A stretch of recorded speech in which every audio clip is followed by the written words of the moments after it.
November the 26th. Caleb asked her, "What can I do for you?" She replied, "Do me a special favor. Since you have given me land in the Negev, give me also springs of water." So Caleb gave her the upper and lower springs. Joshua chapter 15, verse 18 to 19. There are both upper and lower springs in life, and they are springs, not stagnant pools. They are the joys and blessings that flow from heaven above through the hottest summer and through the most barren desert of sorrow and trials. The land belonging to Asa was in the Negev under the scorching sun, and was often parched from the burning heat. But from the hills came the inexhaustible springs that cooled, refreshed, and fertilized all the land. These springs flow through the low places, the difficult places, the desert places, the lonely places, and even the ordinary places of life. And no matter what our situation may be, these springs can always be found. Abraham found them amid the hills of Canaan. Moses found them among the rocks of Midian.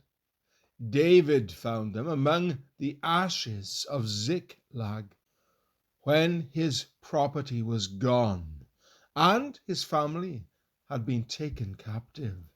And although his men were talking of stoning him, David found strength in the Lord his God.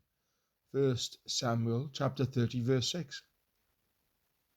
Isaiah found them in the terrible days when King Sennacherib of Assyria invaded Judah, when the mountains themselves seemed to be thrown into the midst of the sea.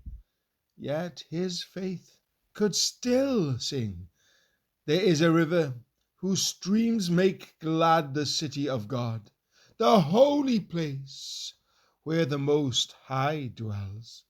God is within her. She will not fall." Psalm 46, verses 4 to 5. The Christian martyrs found them amid the flames. The church reformers amid their enemies and struggles. And we can find them each day of the year if we have the Comforter in our hearts and have learned to say with David, "All my springs of joy are in you." Psalm 87, verse 7.